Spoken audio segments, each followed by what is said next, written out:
Here come the boys. Y'all ready to go swimming, baby? Come on. Give it up. Get out of that water. I tried telling y'all, it's swim lessons, baby.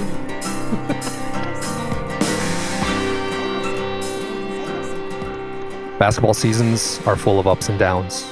But this season for the Minot Majettes was different. This was late nights in empty gyms, bus rides through bad weather, film sessions that weren't always easy.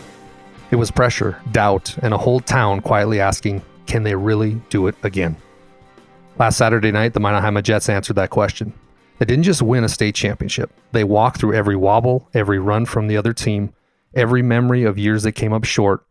And guess what? They came out wearing the crown. On this episode of Swim Lessons, a podcast, I'm sitting down with the man steering that ship, head coach Jason Schwarz, a state champion, coach of the year, and the guy who has to live with every decision when the lights go dark and the gym finally goes quiet. We're talking about the whole thing. The nights it almost slipped away, the moments he knew this group was different, the weight of expectations in a program that's supposed to win, and what it actually takes to carry a locker room full of student athletes through a season that feels like a lifetime. This isn't a highlight reel. This is a story of a championship run, the doubts, the breakthroughs, and why the mighty Majettes were the ones holding the trophy when the confetti fell. So pull up a chair and let's dive into this season that turned Minot back into the center of North Dakota hoops. This is Jason Schwarz, and this is Swim Lessons, the podcast. Before we get to Coach Schwarz, I got to thank him for coming in on a Sunday, literally the day after they got back from winning state. And I want to thank our sponsors that made today possible. Swim Lessons, the podcast is brought to you by Brandon Weber, your Edward Jones financial advisor in Minot, North Dakota. Learn now how he can help you reach your financial goals. Visit edwardjones.com for more. Edward Jones, member SIPC. And how about Glosso Angus? They're a proud sponsor of Swim Lessons. They are your premier source for registered Black Angus cattle since 1973. Glosso Angus cattle showcase dominance, durability, and docility, and they're built to thrive on the northern plains. Check them out at Glosso, Glasoe, Angus.com. And last but not least, it's PSP Network. We still have broadcasts to go. We're going to be live for audio only for the Class B tournament. It'll be myself, Jonas Nelson, and a couple big guests on the broadcast. So join us. It's on our YouTube page at PSP Network. We appreciate everybody who bought a PSP Plus package from the bottom of our hearts. Thank you. And thank you for allowing us to cover the great student athletes that North Dakota has to offer. Make sure you subscribe to every social media account we have at PSP Network and also to our YouTube page at PSP Network. All right, here we go in a very fun and fulfilling conversation with the head coach of the Minot Majettes, Jason Schwarz. You did it. How's it feel? Yeah. Been on cloud nine here all day and all through the night and all evening, last evening. Obviously we got to experience this before, but it never gets old. So just really trying to enjoy this and soak up every moment of this feeling. Because it doesn't last forever and it'll go away and you'll have the memories. But while you're in that moment, you just you keep replaying so many things in your mind. And obviously social media helps with that. I remember, in 22 when we won it, really spending all day today or Sunday just scrolling through all of the pictures and videos and trying to get more pictures and videos from other people. Really spending almost the entire day doing that. And it's been a good chunk of today doing it again.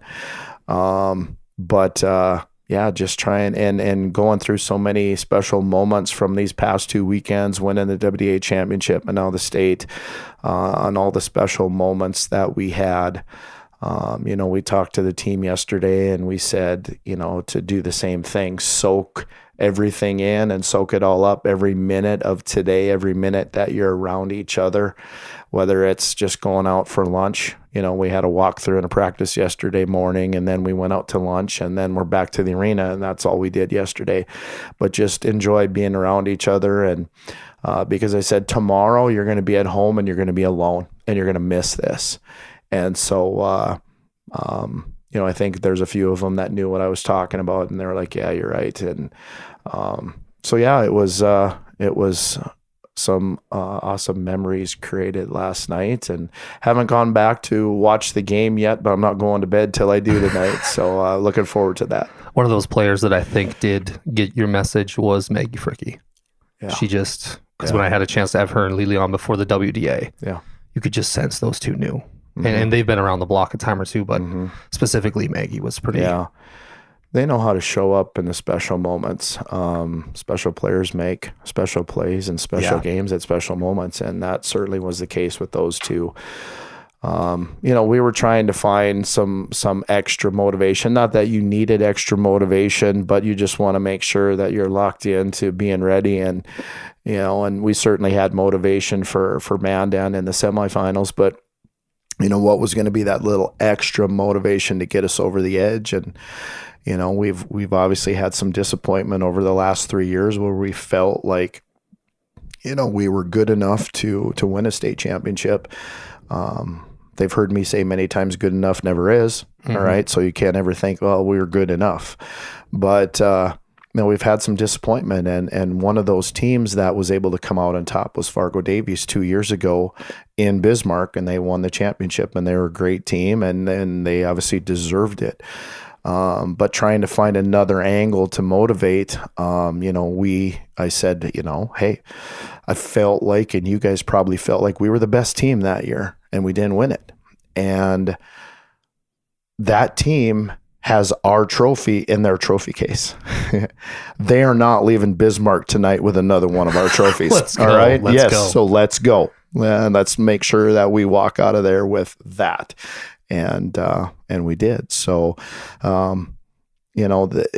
never had to worry with this group about getting up for big games, whether it was just a regular season big game. And we try to stress they're all big games, but let's be real. Sometimes when you play a team that's maybe not one of the top teams, you're not quite as locked in and focused, and obviously and honestly, those are the games I'm more worried about and try to a trap game.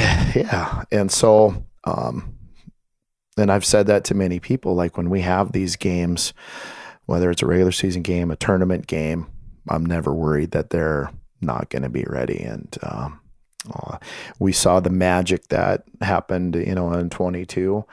And it happened again. And I even, said that to Maggie after the first game of the tournament where I think she had 33. And I can't remember where I ran into her, gave her a high five. And I said that Maggie Fricky magic is back. Let's go. Congratulations. Yeah. And it was. Speaking of magic, I got approval from Nick Holberg, owner and CEO of PSP, to present with you, and this is for you to keep, the final AA Sports Clips MVP goes to Coach Schwarz. Awesome. Yeah. I mean, Lily Bell and Maggie should have their own of that, but to be able to cover you guys for the last couple of years and just watching you develop this team throughout the years and what you guys went through with Maggie getting hurt, and a lot of people that'll listen to this maybe don't know the story, but she hurts her knee. She has to sit out.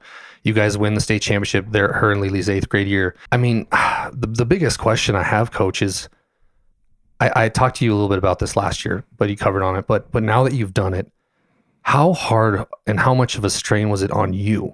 Because you have to keep this group together through multiple injuries. Crew Lamore, she tears up her knee last year.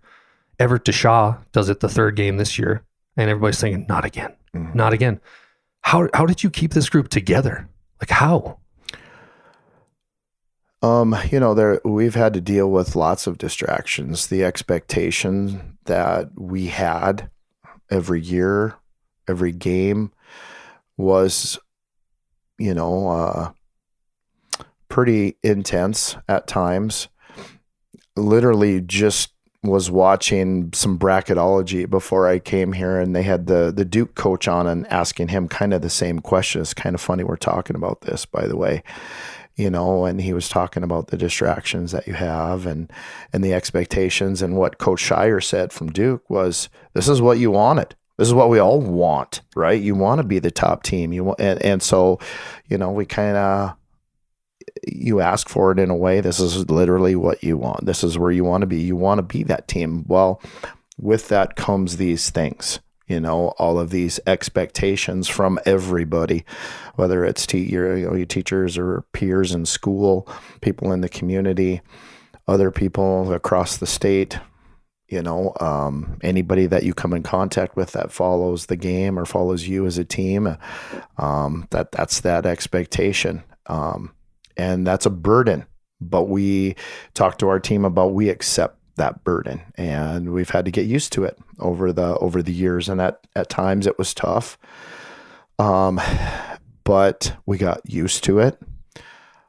We feel like we've got everybody's best shot every night. Most nights, teams get up for us. We see their best. We talk about it at halftime when a team has a great first half. Here we go again. So when Mandan does it in the first half the other night, they did it to us the first half when we played at Mandan a few weeks ago.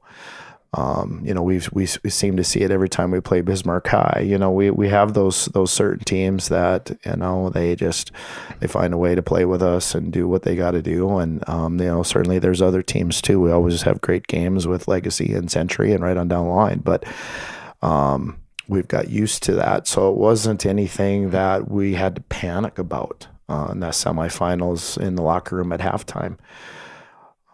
So that has helped us through all of those expectations, is when we've had to go through it here now for the past 5 years.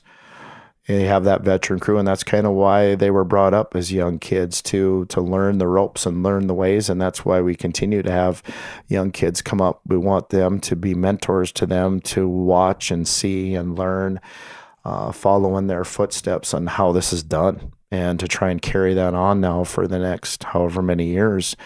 And, continue to do that with young kids. This is how it's done. This is how we do it in our program. This is how the older girls are doing it. We call it the Majettes way. We talk about every day. I start our practices with us in a circle at the center circle every day. This is how, our kids come into the gym. They have a routine to go through, a pre-practice routine. We get in a circle. We talk about a few things about today and what's upcoming. We talk about the Majettes way. I give them a motivational quote, and we get after it. So the Majettes way is a big thing for us. This is how we do things. And certainly, this group of seniors have set the Majettes way in stone, and hopefully we continue that rolling forward. Yeah, I think they have set it pretty good. Pretty good job. There's a guy on your staff that I think we want to talk a little bit about, because I asked Lily and Maggie about it, but Coach Walhog. Did I say the name right? Yes. Walhog? Yes. Such an interesting story, because last year, he had to get his cancer treatments and everything. Now this year, same thing. But I was talking to Lily and Maggie, and they go, he's a lot to our team. He does a lot of the scouting. And Lily's eyes lit up, and she goes, they're handwritten notes, handwritten. And we just love that. Talk about Coach Walhog. Yeah, and they're right about that. He gives us up to 10 pages of notes. Everything is handwritten. Has each individual player and their tendencies, their number. We always talk about their number in their game, all the way down to their top subs, their inbounds plays, their offenses, their defensive strategies, anything and everything that we need to prepare for. And then, he would take us through the day before the scouting report of that team. And we get to the postseason, we're usually spending at least 2 days, but at least, before the tournament starts, 2 days going through that scouting report. So we're really ready for that first team. And so that takes a huge weight off of my shoulders, where I don't have to watch as much film. Coach loves watching film and making sure that he knows the team and that we're prepared, and, just love seeing these kids succeed. That's why we're doing this. We're not doing it for ourselves. We get enjoyment out of seeing these kids succeed. And that's the enjoyment we get out of this. It's not for us whatsoever. And, so yeah, he's been a huge part of this. And when he had to step away for a little while, Coach Roberts really stepped in and took over that role. And, I was talking with one of our assistants, Coach West, here the other day at the hotel, and I was telling him, how much of a load that takes off of my shoulders when, Coach Walhog and Coach Roberts just do the defense, and they come up with the defensive plan, and certainly I give a little bit of input, but it's pretty much, what they decide and want to do. I was telling Coach West, man, during these games, it helps so much when Coach Roberts is just concentrating on the defense and he's coaching them completely and talking about matchups. I don't have to do anything as far as that's concerned. I might give my 2 cents here and there or whatever, but it was all them. And Coach Roberts does our subbing as well, so I don't have to worry about that. I just worry about how do we get the ball in the hole. Yeah. That's if we get the ball on the other end, then I'll take over. All 3 of them have been tremendous. I told our kids yesterday after we had our practice, we kind of have a championship routine. It's been at Bismarck State. We go through a walkthrough, a practice shoot around there. And on championship day, we go into a classroom. And it's cool. It's got like stadium seats in there, nice cushioned seats. And it's like you're in a little mini movie theater where the second row is a little higher and the third row is a little higher. And they come in and we sit down and we just kind of take a deep breath. And, there's anxiety and some nervousness about what's coming that evening. But I thanked everyone from our student manager to our seniors to everybody to our coaches. But I said, we're really lucky, and I'm really lucky to have this coaching staff, best in the state. We got some legends there, and then we got quite the up and comer, and Coach Roberts, and he's been with me for a while. But I haven't told him this. I've been meaning to tell him this, so I'll just do it right now. But I really felt like he did his absolute best coaching this year that he's ever done, and really lucky. They get tired of hearing my voice, and they need to hear the voices of our other coaches a lot too, just because they start tuning me out probably once in a while, who knows. But no, I just want to thank Coach Roberts, the best he's done. And I want to say that every year as a coach too. I want to have the feeling that I did my best I've ever done this year. And then the following year, I want to be able to say the same thing. Like I've continued to grow and get better, just like I ask the players to do, the team to do, get better. And so for them to get better, I've got to be getting better. We have to be getting better as a coaching staff. And I feel like we really, really did that this year. And hopefully it was reflected on our play of us getting better as the season went. And I got a text message a little bit ago from a fellow friend and coach in the WDA and said the same thing, like, man, you guys just kept getting better as the season went on, and appreciate hearing that and others seeing that, especially from another coach. Yeah that's huge. And we try to do that to each other, like, hey, we appreciate when we all do well. So you want to let your buddies know that when they succeed that way. Yeah, I really like Jesse as a person too. He seems like a really good guy. Yeah. So after the WDA championship, you guys win. That's a tough tournament itself. Yeah. I mean, you're playing a young Century team without Klimple, but they still have a very, very good young nucleus, and Coach Wellstead's a very good coach. When you win that game and you go into the post-game locker room, what was your message to the team going into state? We knew we were going to have a battle that night. Century just knocked off Mandan the night before, and it really wasn't a game. Right.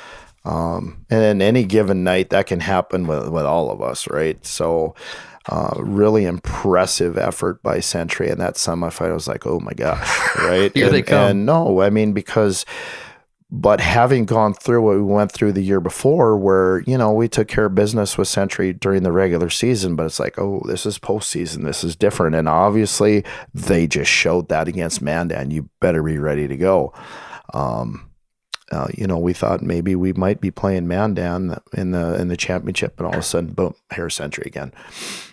So they are, they're a different animal than Mandan is. And our kids, I felt like, watching some film from a year ago, at some point in this season, I was like, man, we got to get way better defensively, because we can't just rely on our talent, our shooting, our scoring ability, because that's what's got us the last couple of years in the semifinals, where we went cold. We couldn't shoot the basketball, and teams locked down on Lely. So what can we do? I felt like defense was, all right, we got to be able to shut teams down, and we got to get way better defense. We can't just rely on our offense. And so we went to work on that, and we really got after it in practices and whatnot. And I feel like, we did a pretty good job in that game, but man, they're tough to defend. They lack a lot of height. They're the smallest team out there for the most part. But man, they can really beat you off the dribble. And then when you try to help, they're finding open shooters, and they can really shoot it as well. So they're a tough guard. And honestly,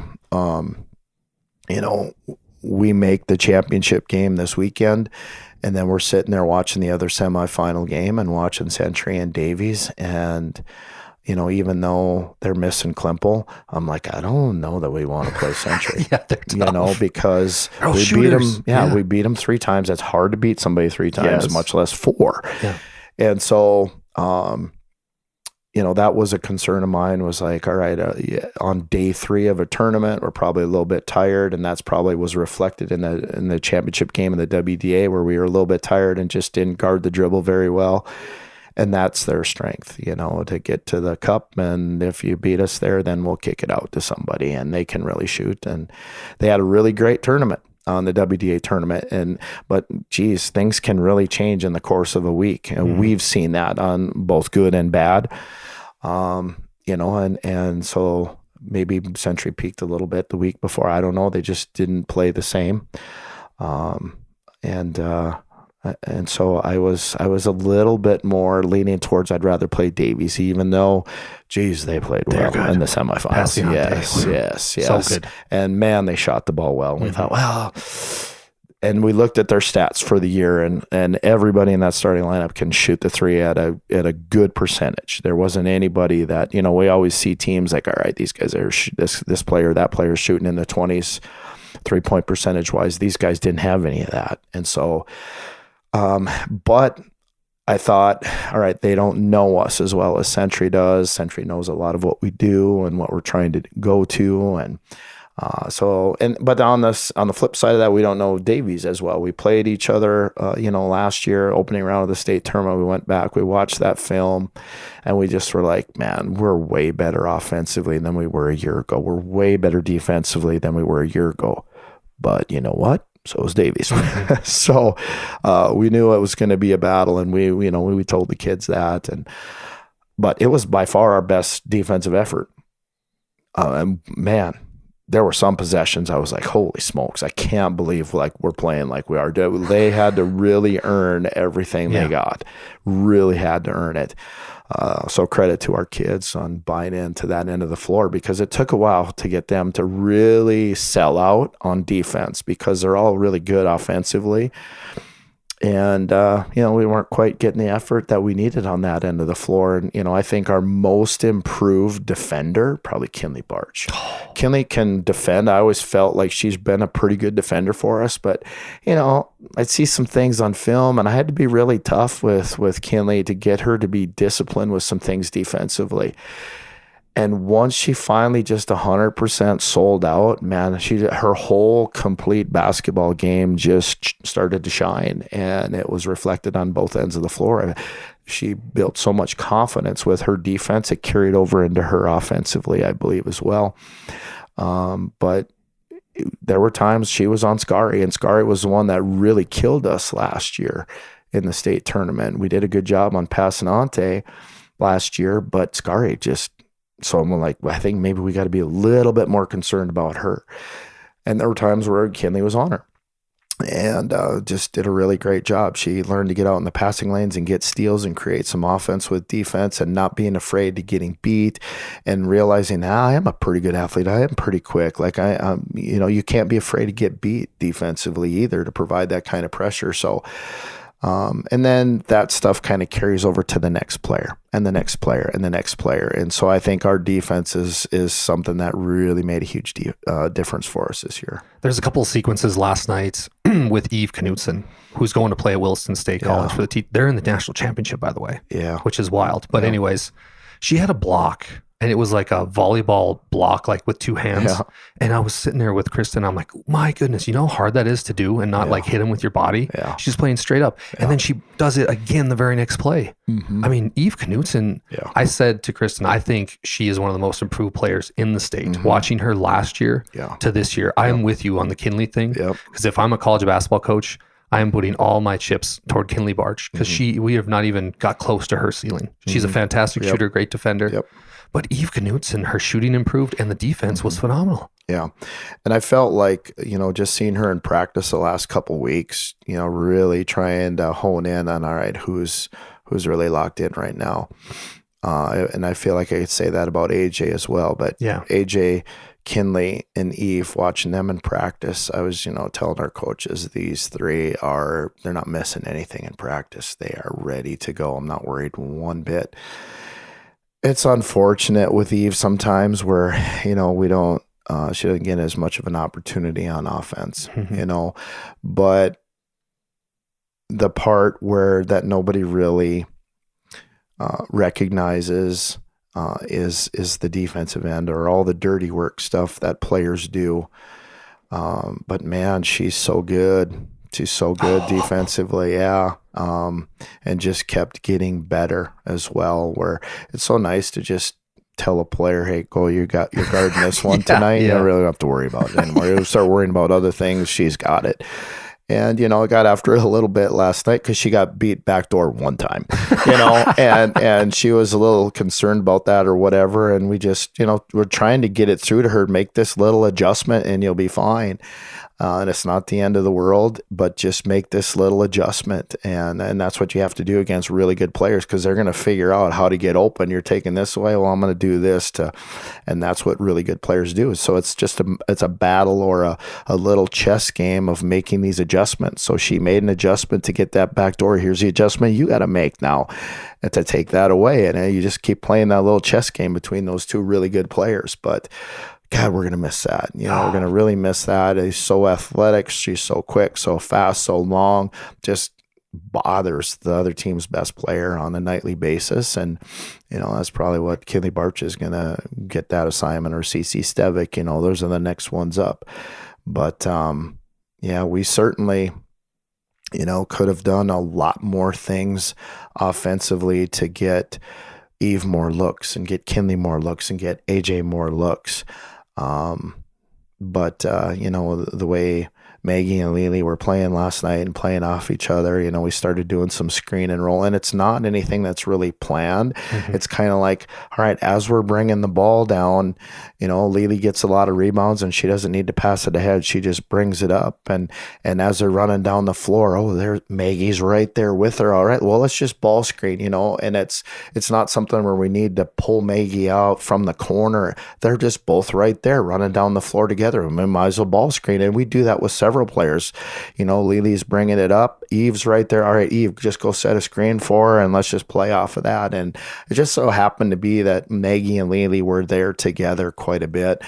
And so we just started doing that. And I just looked at our coaches. I'm like, we might as well just keep doing that, because it's working and they're getting good shots and they're making them. And, and it's hard sometimes when you're those other players because you just want to touch the ball sometimes. But at the same time, it's a really good team, and be grateful and thankful that you get this opportunity, because just think about how many other girls out there would love to trade places with you. Even though you're not getting a chance to touch the ball a whole lot, they would love to be on this winning team, so you just have to kind of take a step back sometimes and just be grateful. I think looking back on how excited they were on raising that trophy up last night, and the excitement in the locker room and out on the floor that everybody got to witness, is that they kind of flushed all those other things that maybe frustrate you a little bit. Like, we did it. We did it. And when you go out and accomplish something that you can't accomplish by yourself, you have to do that as a team. That is an awesome, awesome feeling. That's a way greater feeling than putting the ball in the basket. I think Maggie and Lily would say that as well. Yeah, it's a great feeling to make a bunch of baskets and whatever, but it's not the same feeling as when you get to hoist that up above your head. That's something that's Not very many people get to that opportunity, and you got that opportunity not only once, but twice. And it was a fight to get it the second time. So that's where you appreciate it that much more, because you found out how hard it is. We maybe thought, oh, it's kind of easy, maybe not easy, but we did it as 8th graders. Should be able to do it as 9th graders, 10th graders, juniors, and we'll probably do it as our seniors too. And then all of a sudden that doesn't happen. So you find out how life doesn't always go as planned. And that's how you react to some of those disappointments and the adversity. And we certainly had to deal with those. You know what? Even though we had to go through some of that crud, it's prepared all of these kids way more for life. And, I've told them, you're going to go through a lot of crap in life. We all do. None of us can escape that. So the things that, and I try to use my own experience from sports. I said, I feel like sports have prepared me for the crap that I've had to deal with as I go through life, because I was able to deal with the ups and downs of sports. And I kind of feel bad for the kids in school that, they just show up and they just go to class and then they go home and they don't get involved in some of these other things where you've got the victory and the defeat that you have to figure out how to deal with and how to navigate, because it's life. And when you haven't learned how to do that young in life, how are you going to figure out how to deal with that when you get older? And that's where a lot of people maybe struggle sometimes in life, because everything's been set up for them and the path has been paved for them. And sometimes we as adults do them a disservice where we don't let them fail.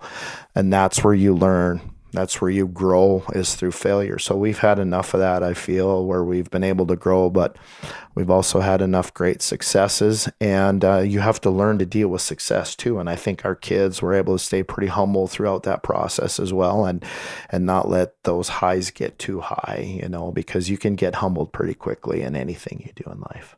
That last paragraph you just said, that's why you're coach of the year. Yeah. That was amazing. Because you're so right. You're so right. And when you were saying that, I just, this is my next question, because I had it written down here, but you've walked from the locker room or from the court during the state tournament to the locker room thinking about, what am I going to say to these kids when the season's over? And we didn't end it with a state championship. But this year, when you're walking from the court to the locker room and you win the state championship, did any of those moments come to your mind? Man, coach, we actually did it this year. I get to we end the season on a win.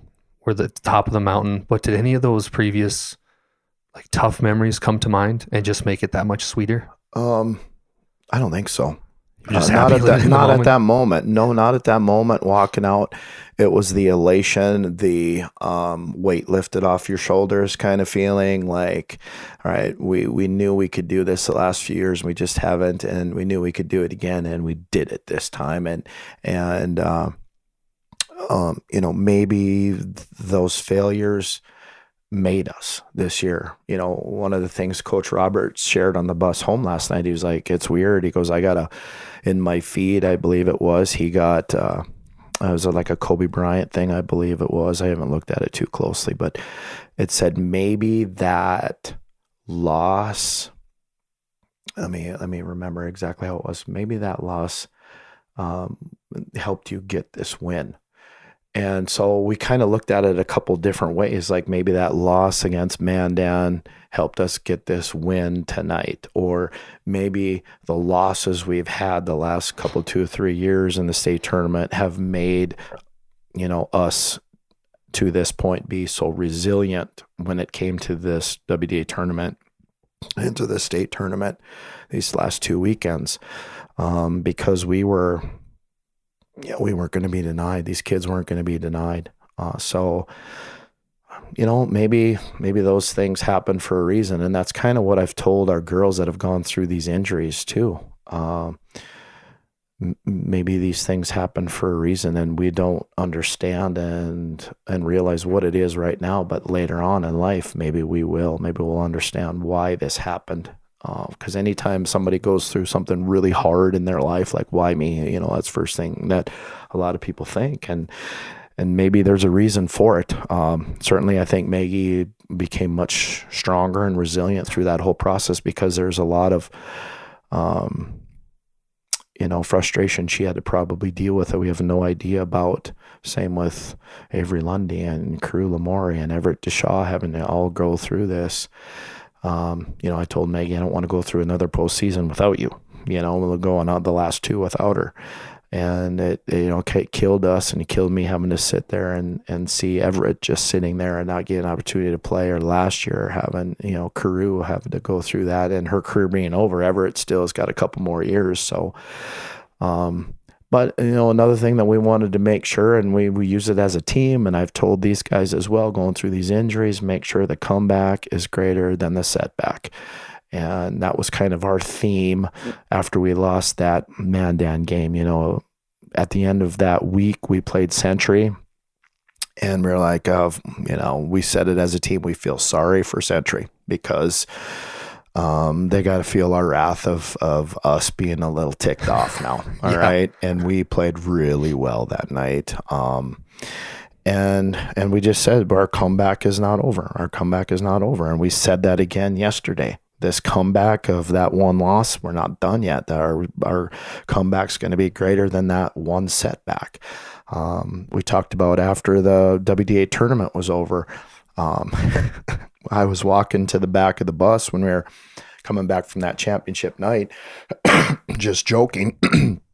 I had a trash bag and I was picking up everybody's trash. I can't remember what we picked up that night, and just making sure it was all. And in the back of the bus sat Eve Knutson with the WDA championship trophy. And I said, Eve, you want to put that in here? And she's like, what? I'm like, no, that's not the one we want. So Right. She's like, no, this is important. I said, I know it's important, but you get my point, don't you? She's like, yeah. So, we had a little fun with that, but She grabbed every trophy right away. Yeah. Eve grabbed the WDA, and you noticed that, huh? Oh, and then last night on TV, I seen too. She just grabbed it right away and just kind of held it. And Maggie's Lily like, can I hold it? Yeah, I had to pull. You probably see her fingerprints all over. I had to really yank it away from her to. Yeah, no, that's too funny. Yeah. By the way, AJ Rude. Yeah. Gave me so many heart attacks throughout the season. The reverse layups. Yeah. I'm like, just go up on the one side, but she makes them all. Yeah. But I was like, just go up on the one side. She was such a fun player to watch, because when Maggie went down, she steps into that new role, and she adapted so well. Yeah. Talk a little bit about AJ Rude. Somebody that's had to really battle from the beginning, and I feel for AJ, but she's showed that she's not a quitter and she's resilient.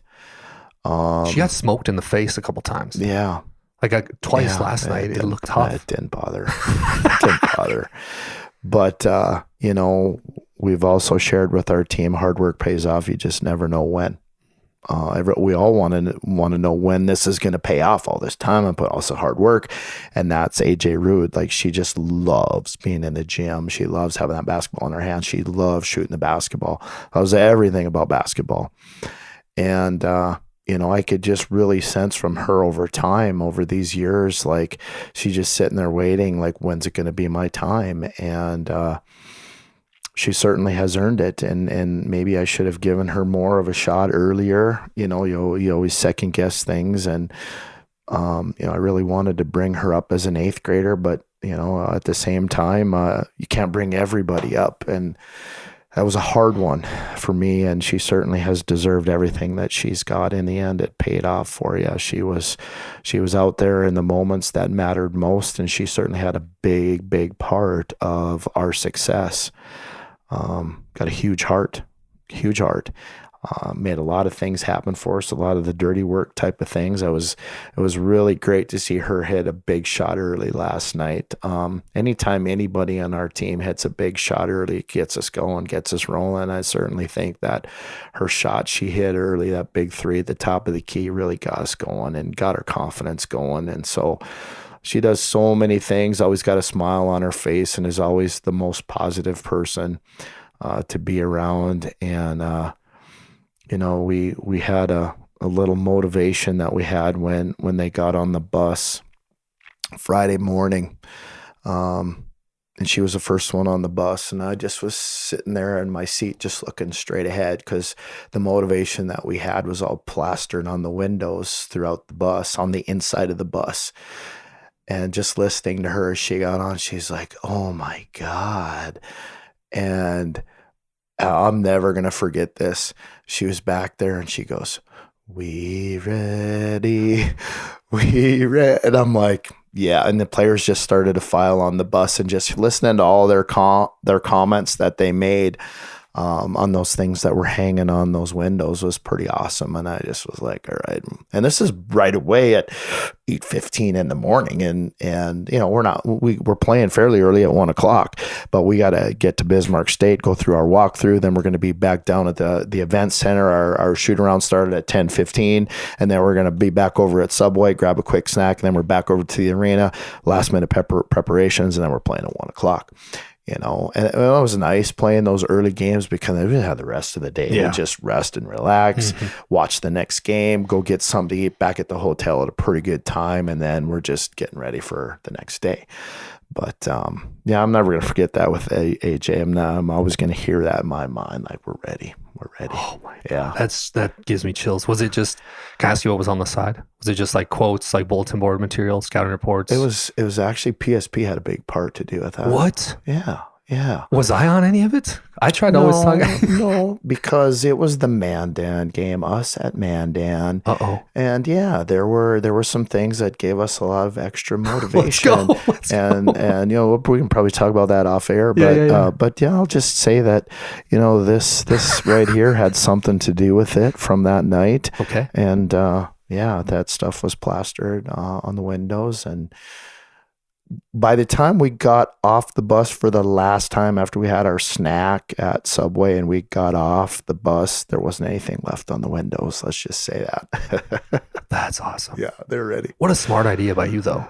Or Well, whoever who said came it up- was me? Yeah, I mean, maybe- whoever came I up don't with know. that. I have no idea. Yeah, I have yeah. no Whoever idea. It did just it, was there. The janitor might I have got done on it. the bus in the morning. That stuff was up there. So Whoever did it, genius move. Genius move. I just when the celebrations are over, and you said there's a little bit of relief, but when you're kind of sitting in the locker room and it's starting to clear out, what are you thinking about? Man, there's a lot of things, like getting a lot of text messages, you know, over the course of this last 24 hours. You know, one of them was, you know, I know you're sad that it's over, but I also know that you're happy that it happened. Yes, absolutely. You think back and you rewind through 5 years very quickly. And usually it's the state tournaments that you're thinking about. And there's a few other moments here and there, but you know, it's kind of what really sticks out to everybody and just sticks out to you. And that's the success and the failure, both of those. And the failures probably made the success. Although it kind of sucks going through it, but it's the way it works. You don't get good at anything by just, you know, you just start doing it. You kind of sucked at walking when you first did it, but you figured it out. And those were a lot of failures, and you figured it out, and all of a sudden you're pretty good at walking. And that's the way everything goes in life. So it's hard, but that's the process we as human beings have to go through. So, you know, just looking in my mind, and one of the things in all the videos that everybody saw is our celebration in the locker room, and I'm getting doused with water. I hugged one of my former players, and she's like, "Oh my God, you're all sweaty." And I'm like, "Oh, it's water. It's just water." I got doused in the locker room. But the picture in my mind of that big puddle on the floor, and I said it to the team, is, you know, you don't know what you're going to say in the moment. But I like looked down and I'm like, this is what I wanted. I wanted to be right here, right now, standing in a puddle. All right. That's because we just had an awesome celebration to celebrate everything we've put into this, all the things that nobody sees behind the scenes when these kids are in a gym by themselves, or, you know, traveling across the country, or, you know, going to lift weights to get stronger, and, you know, the things we do in practice, the film we watch, everything, all is an accumulation of, you know, what we just did in this moment here. So there's just so many things, your mind's spinning, and you're just trying to catch your breath, and you got to walk out of that locker room and do a bunch of interviews and go take pictures. And that whole process is a lot of fun, you know, but you think about how grateful you were to have the kids that you were, and, you know, you do think a little bit about, okay, next year, and what does that look like, and who's coming back, and those kinds of things. And so you look back, you look forward, you try and stay in the moment. A lot of things go through your mind. Will we ever see another player like Lily Bell? Yeah, I've been asked that. Yeah, I don't know. It's going to be tough. Maybe, they maybe said that at Century a few years ago when they had Lauren Ware. Are we ever going to see another Lauren Ware? Or now suddenly Lily comes along, Maggie comes along. So there's a lot of other really good players out there. They maybe said that with Riley Nudell, who's the all-time leading scorer in all classes. She's around 3,400 points, and Lily last night surpassed number 2, so she's number 2 on that all-time list of scorers. So yeah, I don't know. Maybe. Yeah. I loved what I heard through a lot of different people because I'm pretty connected now with the WDA coaches. And there was such a transformation last year with Lily's game to this year. And a lot of things last year, and Lily knows this, but college coaches, whoever came to talk to her would say, we just need Lily Bell 100% of the time. Mm-hmm. No time off. Mm-hmm. And then you see that kind of translate to the state tournament where she averaged like 32 points or something per game, a double-double, like 6 assists. And she got better. And like not only your team got better, but Lily got a lot better. Yeah. And her outside game was always there, but she went inside and she was big inside with her back to the basket, triple teamed every time. Yeah. And the only time I saw her get upset relatively, because I was watching on TV, was when her and Bugby got into it. Mm-hmm. That was the only time that she lost her cool a little bit, and it was warranted. Yeah. But I mean, what do you think, because you've been around Lily Bell more than most people, and she says only the top things about you. What do you think changed from her junior to senior year? Just she wanted that trophy so bad she was willing to do some things different? I think the thing that was most recognizable to me is she just was in better condition. Yeah. We literally Friday night went back and watched our game as a coaching staff, our game with Davies from a year before. And we were like, looking at, geez, we're not very good offensively. We're not very good defensively. And Lily's not really getting up and down the floor. Now she did, roll her ankle in that game. So that had something to do with it. But I also feel like in the games leading up to that and whatever, that was one of the things, I talked with her dad about who works her out and everything. And I think they heard the same thing from Oklahoma too, is the conditioning, because that's what she's going to have to face next year is, man, they're all so athletic. They're all super athletes when you get to Division I level. So you've got to be that. And the thing that you need more than anything is your legs. And so just being able to get up and down and run up and down the floor. And we saw her use her legs defensively as well. We were not concerned with her having to guard anybody on the perimeter. So last night she started out on Scary, and plan was to have her on her all night. Then when she got her second foul, we were like, all right, let's take her off of her. So, we don't put her in a position where she's going to get 3. So I feel like that's probably the biggest thing, is she just was in way better condition to just get up and down the floor. You need those legs for your shooting. You just need those, going back to the movie Miracle, Herb Brooks said, the legs feed the wolf. The legs feed the wolf. And I told the girls that too. We made sure they were going to be taking ice baths during these last 2 tournaments. And, they balked at that a little bit over the last couple of years. And I'm like, you're not doing it anymore. You're doing it. You're not going to say you're not or whatever. And, heard a few screams down the hallway with some of them trying to do it or whatever. But, that's an important part of any sport. You need those legs. Yeah. I thought a player that really stepped up throughout the year too was CC Stevick, and she's just a freshman coming into her sophomore year. She's going to be really good. Yeah. Yeah. Matter of fact, that was the voice that was screaming down the hallway, by the way. No, I feel bad for her because, man, she was really coming into her own. But she was dealing with injuries all year long. Mm-hmm. But when she was really coming into her own is when she really had a setback with injuries, and we'd have to sit her for a week at a time and maybe try to get her low playing time or try to get her back into practice when she was starting to feel good. And she looked really good and looked strong and felt good. And all of a sudden the next day she'd come and it's like, she was worse. So I know it was frustrating for her. But yes, there's so many things that she can do, and she kind of reminds me of some of our other players, and probably more recently Kinley.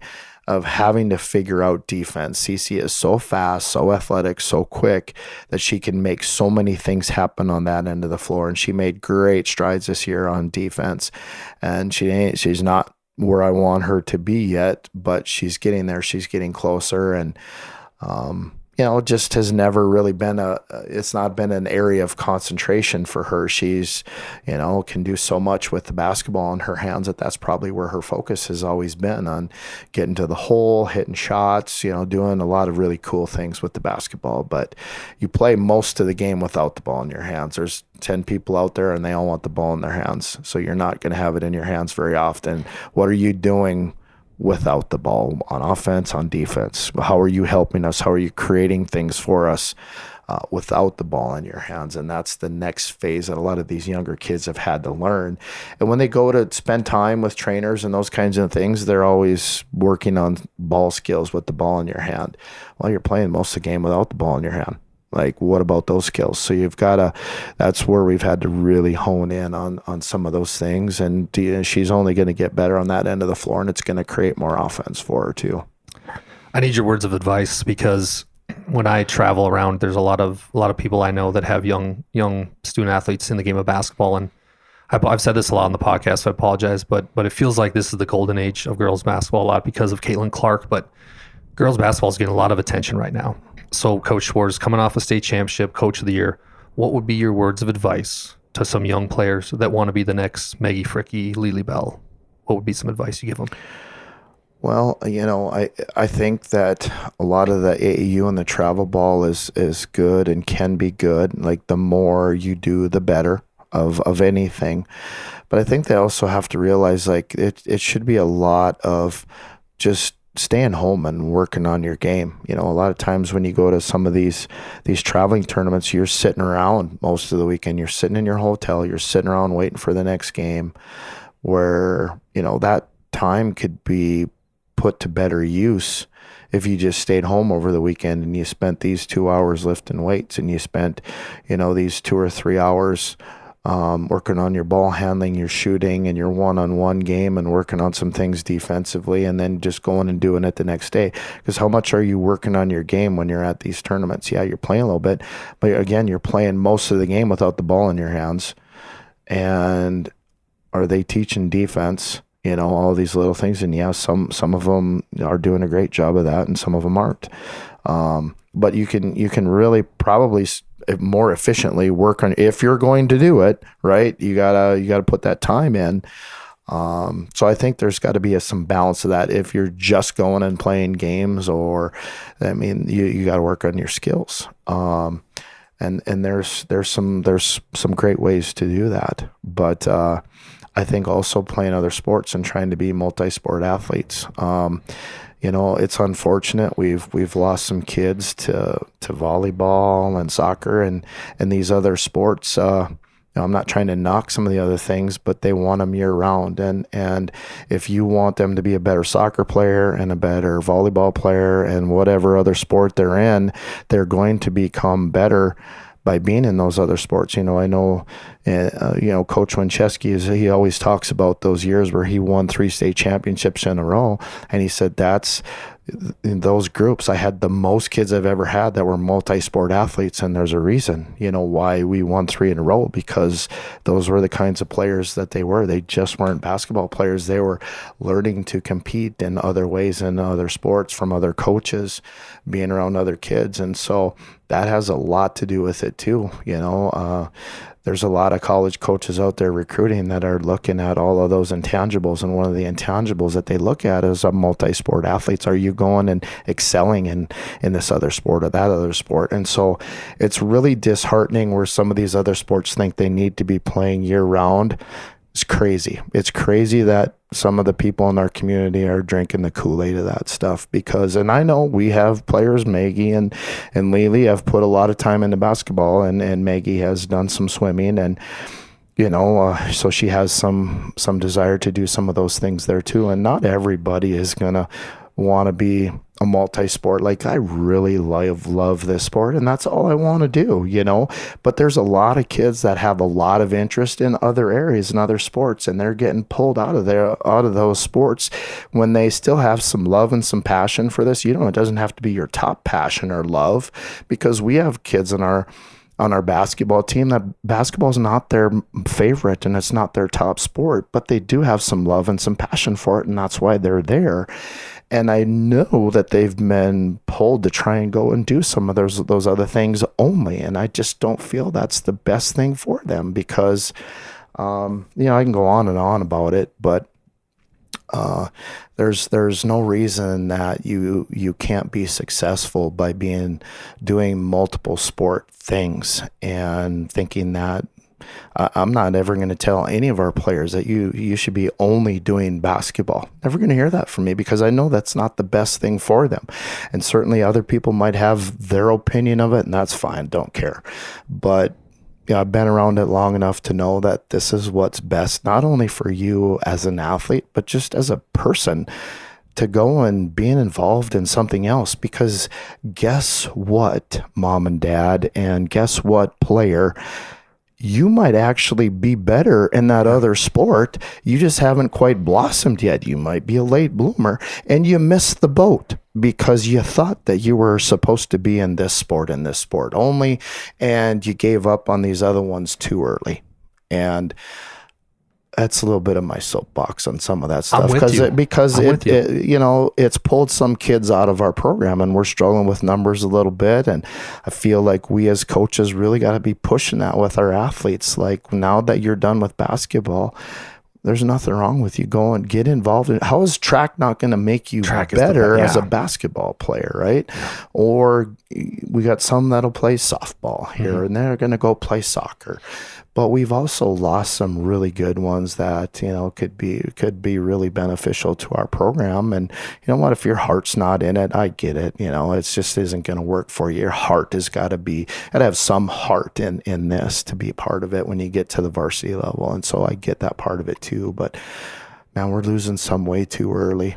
And, I just want to see parents just push their kids to be multi-sports and some of them, maybe their best might have been basketball, their best might have been volleyball or whatever, but just let them go and do it, and let them figure it out as they go. Every smart coach I've had on here has echoed what you just said.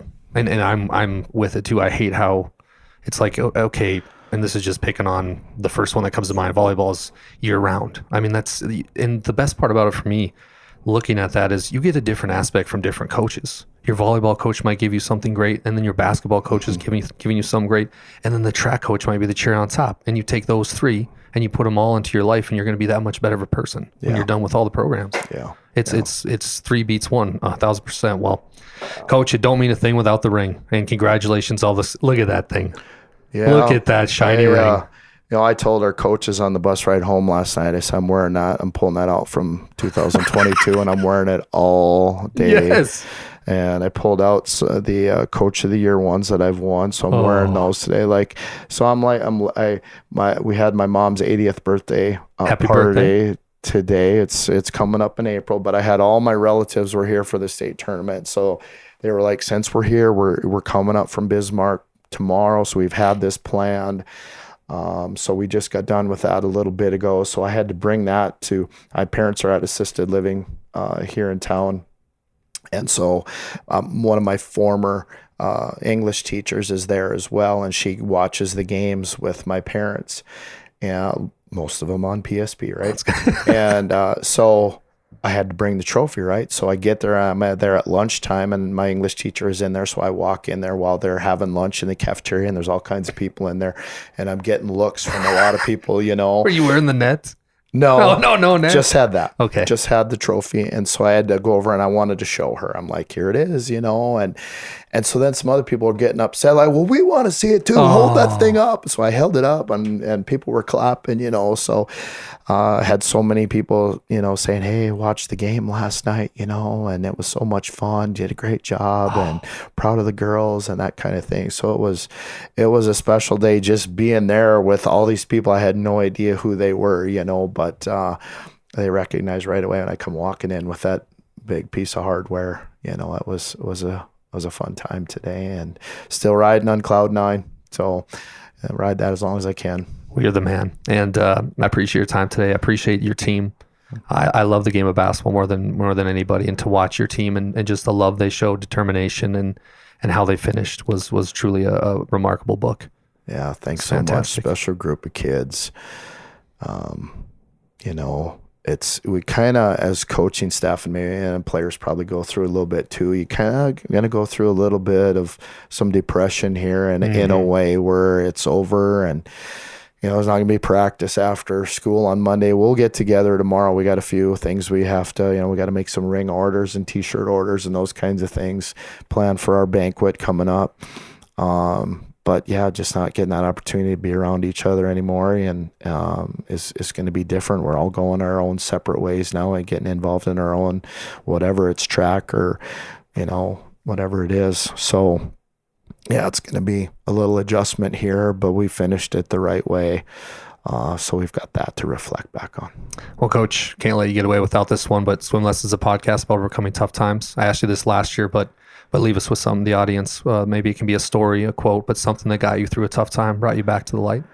I think we've had some players that got to witness having to go through some tough times, and I'm just going to kind of stick with that theme that we were using all to the very end, and that is make the comeback bigger than the setback. We're all going to have setbacks in life, and we talk to our kids, whether it's in practice, whether it's in the game. You're going to have things, you're going to have failures in the game. It's not that you had a failure, it's what is your reaction to that.